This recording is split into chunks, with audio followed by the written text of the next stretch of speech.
نماز پڑھنا کیا ہے؟ نہایت ہی ثواب کا کام، چاہے وہ نماز مسجد کے اندر ہو یا چاہے وہ نماز کدھر ہو، عیدگاہ کے اندر ہو۔ ضروری چیز جو وہ ہے وہ یہ ہے کہ انسانوں کا، مسلمانوں کا آپ کے اندر، آپس کے اندر محبت ضروری ہے۔ عیدگاہ میں نماز اگر بغیر کسی فساد کے ہو تو عیدگاہ کے اندر نماز پڑھنا کیا ہے؟ ثواب ہے، مسنون عمل ہے، بہت ضروری ہے۔ لیکن اذا ابتلیت ببلیتین فاختر اهونهما، جب آپ دو پریشانیوں کے اندر پھنس جائیں، دو چیزیں آپ کے سامنے آ جائیں، تو ان میں سے جو آسان پریشانی ہے اس کو چنو۔ اس وقت اب کیا ہے؟ عیدگاہ کے اندر نماز پڑھنا کیا ہے؟ مسنون تو ہے، لیکن اس وقت فتنہ ہے۔ جس دن سے یہ عیدگاہ والی بات اٹھی ہے، مساجد کے اندر جھگڑے شروع ہو گئے، لوگ آپس میں لڑ رہے ہیں، تو ایسا ثواب اللہ کو چاہیے نہیں۔ اللہ فرماتے ہیں کہ کون سا کام ہو جس کام کے اندر لوگوں کے اندر اتفاق ہو، جس کام کے اندر لوگ جڑیں، جوڑ جو ہے وہ مطلوب ہے۔ عیدگاہ کے اندر نماز پڑھنے کے اندر بھی کیا چیز ضروری ہے؟ کہ لوگ آپس میں ملیں، لوگ آپ زیادہ لوگ جڑیں گے تو زیادہ لوگ آپس کے اندر ملیں گے۔ یہ وجہ ہے کہ مسنون قرار دیا ہے اس عیدگاہ کے اندر۔ لیکن عیدگاہ کے اندر جائیں، منہ اپنے اپنے بنے ہوئے ہوں، تو پہلے بھی عرض کیا ہے اگر اتفاق نہیں ہے، نفرتیں ہیں، پھر عیدگاہ بہت چھوٹی چیز ہے، عیدگاہ پھر بہت چھوٹی چیز ہے۔ پھر اگر آپ جا کر کعبہ کے اندر بھی نماز پڑھیں نا، وہ بھی آپ کا اجتماع آپ کو فائدہ نہیں دے گا۔ فائدہ آپ کو کون سی چیز دے گی؟ اتفاق دے گی، جس سے آپ کے اندر اتفاق ہو، آپ جڑیں۔ اگر مسلمان جڑتے ہی نہیں، پھر یہ اجتماعات انہیں فائدہ نہیں دیں گے۔ آپس کا جو جوڑ ہے یہ بہت ضروری ہے۔ کوئی بھی شخص آپس کا جو جوڑ ہے اس کے اندر خرابی پیدا کرتا ہے، لوگوں کے اندر فساد پیدا کرتا ہے، یاد رکھ لیں یہ اس شخص کی دنیا بھی برباد ہے اور آخرت بھی برباد ہے، خسرت دنیا والا آخرت، دونوں چیزیں گئی۔ مسلمانوں کا جو جوڑ ہے اس کے اندر اگر کوئی شخص توڑ پیدا کرنے کی کوشش کرے گا، اللہ اسے دنیا کے اندر بھی ذلیل کر دے گا، اللہ اسے آخرت کے اندر بھی ذلیل کر دے گا۔ میں محمد بھی اللہ کی رحمت کے بغیر، اللہ کے فضل کے بغیر جنت میں داخل نہیں ہو سکتا۔ الا یتغمدنی اللہ برحمت، جب تک اللہ مجھے اپنی رحمت کی چادر کی طرح نہ اوڑھ دے۔ اللہ کی رحمت ہوگی میں محمد جنت کے اندر داخل۔ اللہ فرشتوں کو گواہ بنا کر فرماتے ہیں اے میرے فرشتوں آپ گواہ بن جاؤ کہ میں نے میری عزت کی قسم، اللہ قسمیں کھاتے ہیں، فرمایا اللہ فرماتے ہیں میری عزت کی قسم، میرے جلال کی قسم، میرے بلند مرتبے کی قسم، میں نے ان سارے کے سارے لوگوں کو کیا کر دیا ہے؟ بخش دیا ہے۔ میں نے ان لوگوں کے گناہوں کو نیکیوں کے اندر تبدیل کر دیا ہے۔ جب اللہ اپنے نام کی، اپنی عزت کی، اپنے مرتبے کی قسم کھا رہا ہے، اس سے بڑی گارنٹی انسان کو کیا چاہیے؟ لیکن لا الہ الا اللہ، اللہ اکبر، اللہ اکبر وللہ الحمد، اللہ اکبر، اللہ اکبر، لا الہ الا اللہ، اللہ اکبر، اللہ اکبر وللہ الحمد، اللہ اکبر، اللہ اکبر، لا الہ الا اللہ، اللہ اکبر، اللہ اکبر وللہ الحمد۔ ان الحمد للہ نحمده ونستعینه ونستغفره ونعوذ باللہ من شرور انفسنا ومن سیئات اعمالنا، من يهدي الله فلا مضل له ومن يضلله فلا هادي له، ونشهد ان سيدنا وسندنا وحبيبنا وحبيب ربنا محمد صلى الله عليه وسلم، اما بعد فاعوذ بالله من الشيطان الرجيم، بسم الله الرحمن الرحيم۔ قال عيسى ابن مريم اللهم ربنا أنزل علينا مائدة من السماء تكون لنا عيدا لأولنا وآخرنا وآية منك وارزقنا وأنت خير الرازقين۔ قال النبي صلى الله عليه وسلم إن لكل قوم عيد وعيدنا هذا، أو كما قال عليه الصلاة والسلام۔ علي رضي الله تعالى عنه رضينا بالقسمة الجبار فينا لنا العلم وللجهال مال اللهم صل على سيدنا ومولانا محمد وعلى آل سيدنا ومولانا محمد كما صليت على إبراهيم وعلى آل إبراهيم إنك حميد مجيد اللهم بارك على محمد وعلى آل محمد كما باركت على إبراهيم وعلى آل إبراهيم إنك حميد مجيد. اللہ رب العزت کا بہت بڑا کرم ہے، احسان ہے کہ اللہ رب العزت نے عید والا مبارک دن ہمیں نصیب کیا. دیکھنے میں تو یہ صرف اور صرف ایک عید کا دن ہی نظر آتا ہے، لیکن حقیقت کے اندر اس کی فضیلت اور اس کی اہمیت اور اس کی برکات وہ بہت ہی زیادہ ہے. رسول اکرم صلی اللہ علیہ وسلم کا پاک ارشاد ہے، فرماتے ہیں رسول اللہ صلی اللہ علیہ وسلم کہ رمضان المبارک کے اندر شب قدر کے اندر حضرت جبرائیل علیہ السلام آسمان سے دنیا کے اندر آتے ہیں اور آ کر لوگوں سے مصافحہ کرتے ہیں. کوئی شخص کھڑا ہو، بیٹھا ہو، اللہ کا ذکر کر رہا ہو، فرشتے آتے ہیں، آ کر اس سے ہاتھ ملاتے ہیں. اسے پتہ نہیں چلتا کہ مجھ سے ہاتھ ملا رہے ہیں، لیکن ہاتھ ملاتے ہیں. ہاتھ ملانے کے بعد فرشتے اس کے لیے دعائیں مغفرت کرتے ہیں رمضان کے مہینے کے اندر، لیلۃ القدر کے اندر. فرمایا لیکن جب یہ لوگ افطار کرتے ہیں یعنی عید دن جب مناتے ہیں تو اس وقت کیا اللہ ان کے تمام گناہوں کو معاف فرما دیتا ہے. اسی طرح دوسری جگہ پر ابو ہریرہ رضی اللہ تعالیٰ عنہ سے روایت ہے، وہ فرماتے ہیں رسول اللہ صلی اللہ علیہ وسلم نے فرمایا 5 چیزیں ایسی ہیں جو میری امت کے ساتھ خاص ہیں. اس سے پہلے کسی امت کو یہ 5 چیزیں نہیں دی گئی. ان 5 چیزوں میں سے پہلی چیز فرمایا امت محمدی کا خاصہ ہے، فضیلت ہے کہ امت محمدی میں سے کوئی بھی شخص جو روزہ رکھے گا اللہ کی رضا کے لیے، اور اس روزہ رکھنے کی وجہ سے معدے سے جو اس کی بدبو پیدا ہوگی منہ کے اندر، بظاہر انسان اس بدبو سے کیا ہوتے ہیں؟ تنگ ہوتے ہیں، لیکن رسول اللہ صلی اللہ علیہ وسلم نے فرمایا میرا پروردگار اس بدبو کو پسند کرتا ہے. اس سے پہلے کسی امت کے لیے یہ چیز نہیں رکھی گئی، امت محمدی کے لیے رکھی گئی کہ روزہ دار کی بدبو بھی اللہ کو کیا ہے؟ محبوب ہے اور پسند ہے.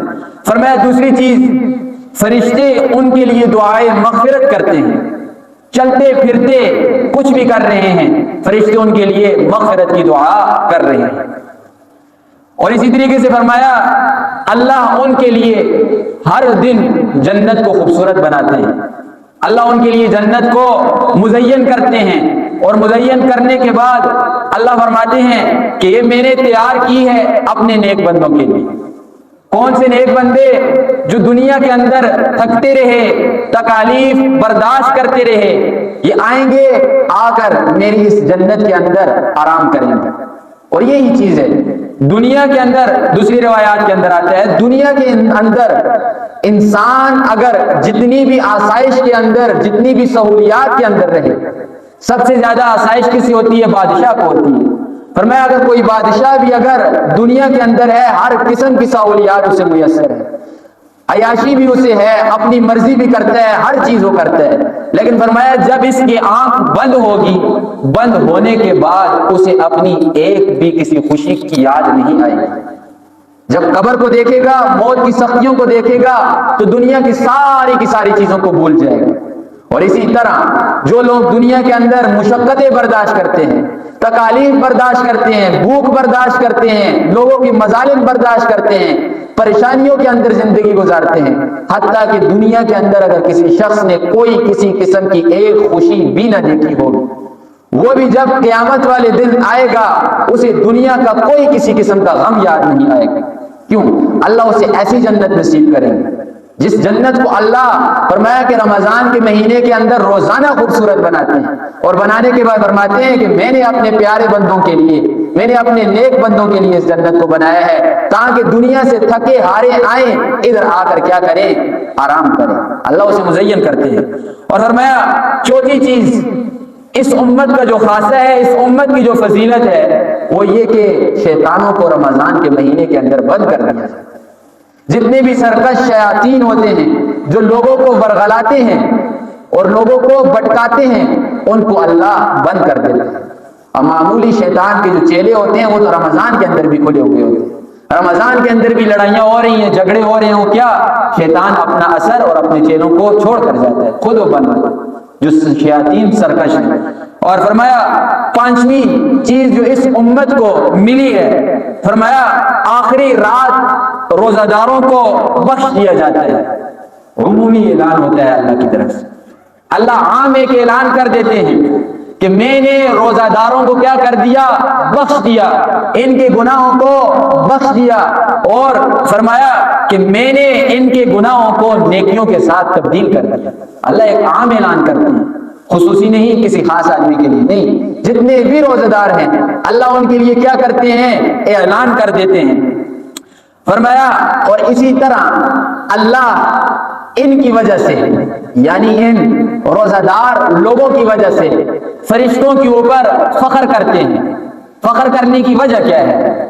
جب اللہ اس انسان کو پیدا کر رہا تھا تو اس وقت فرشتوں نے کہا، اللہ نے مشورہ کیا فرشتوں سے، انی جاعل فی الارض خلیفہ، اے میرے فرشتوں میں دنیا کے اندر اپنے نائب کو پیدا کر رہا ہوں، خلیفہ میں بنا رہا ہوں جو دنیا کے اندر جا کر میرے نظام کو پھیلائیں گے، جو دنیا کے اندر جا کر میری عبادت کریں گے، میری نافرمانی سے بچیں گے، میں اپنے بندوں کو پیدا کر رہا ہوں۔ فرشتوں نے آگے سے جواب میں کیا کہا تھا کہ آپ ایک ایسی مخلوق کو اللہ پیدا کر رہے ہیں جو فساد کرے گی زمین کے اندر، وَيَسْفِكُ الدِّمَاء، اور خون ریزی کرے گی، قتل و غارت کرے گی۔ تو اللہ نے جواب کے اندر کیا فرمایا تھا؟ انی اعلم من اللہ، انی اعلم ما لا تعلم، کہ میرے فرشتوں جس چیز کا علم میں اللہ رکھتا ہوں اس چیز کا علم تمہیں نہیں۔ میں جانتا ہوں کہ یہ سارے کے سارے خون ریزی کرنے والے نہیں ہوں گے، یہ سارے کے سارے قتل و غارت اور فساد فی الارض کرنے والے نہیں ہوں گے، ان ہی لوگوں کے اندر میرے بندے بھی ہوں گے۔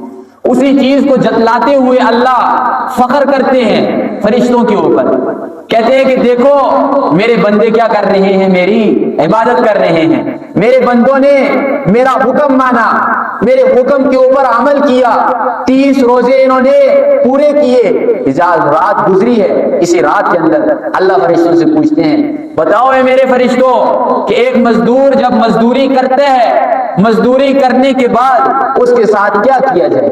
اپنا کام جب وہ پورا کرے، فرشتے جواب دیتے ہیں کہ اے اللہ، یا الہی، جو کوئی مزدور اپنا کام پورا کرے، مزدوری پوری کرے، اسے اس کا پورے کا پورا اجر دینا چاہیے۔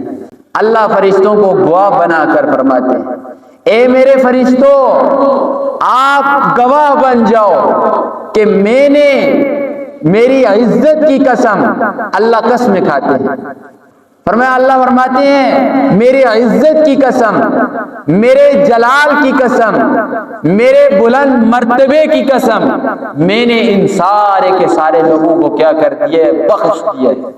میں نے ان لوگوں کے گناہوں کو نیکیوں کے اندر تبدیل کر دیا ہے۔ جب اللہ اپنے نام کی، اپنی عزت کی، اپنے مرتبے کی قسم کھا رہا ہے، اس سے بڑی گارنٹی انسان کو کیا چاہیے؟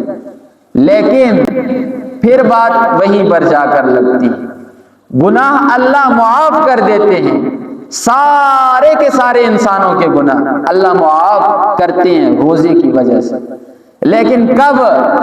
جب کچھ نہ کچھ شرائط ہوں۔ ادھر دل کا جو معاملہ ہے، یہ دل صاف ہوگا، دل کے اندر میل کچیل نہیں ہوگی، پھر آپ کو اتنی لمبی معافیاں مانگنے کی بھی ضرورت نہیں ہوگی۔ اللہ کیا کریں گے؟ بخش دیں گے، اللہ گناہوں کو معاف فرما دیں گے۔ لیکن اگر دل کے اندر میل کچیل رکھی ہوئی ہے، لوگوں کی طرف سے منہ بنایا ہوا ہے، آپس میں نفرتیں بٹی ہوئی ہیں، پھر کیا ہے؟ پھر ایک رمضان نہیں، کئی 100 رمضان بھی آپ کے اوپر گزر جائیں، ایک رمضان نہیں کئی رمضان آپ کے اوپر گزر جائیں، کئی راتیں اٹھ کر آپ عبادت کریں، کئی حج آپ کر لیں، کئی عمرے آپ کر لیں، لیکن ادھر کیا ہے؟ اگر چور ہے، ادھر اگر نفرت ہے، ادھر اگر بغض ہے، پھر یہ چیزیں آپ کو فائدہ نہیں دیں گی۔ اسی وجہ سے اللہ فرماتے ہیں من جاء بالحسنۃ فلہ عشر امثالها، اور جو کوئی شخص میرے پاس نیکی کو لے کر آئے گا، میں اس شخص کو نیکی کے بدلے 10 نیکیوں کا ثواب دوں گا۔ یہ نہیں فرمایا من فعل بالحسنہ، جس کسی نے من فعل الحسنہ، جس کسی نے نیکی کی، یہ نہیں کہا۔ نیکی کرنی بہت آسان ہے، جتنا آپ سمجھیں اس سے بھی زیادہ نیکی کرنا آسان ہے، لیکن نیکی کو بچا کر ادھر لے کر جانا کیا ہے؟ مشکل ہے۔ لہذا ان نیکیوں کو اگر بچانا ہے تو پھر کیا ہے؟ صلہ رحمی کرنا۔ عید، جمعہ، جماعت، جتنی بھی چیزیں ہیں ایک چیز کا درس دیتی ہے۔ یہی نماز جو آپ مسجد میں پڑھتے ہیں، جو آپ کے لیے ضروری ہے مسجد میں جماعت کے ساتھ نماز پڑھنا، یہی نماز آپ گھر کے اندر بھی ادا کر سکتے تھے، لیکن آپ کو مسجد کے اندر بلایا۔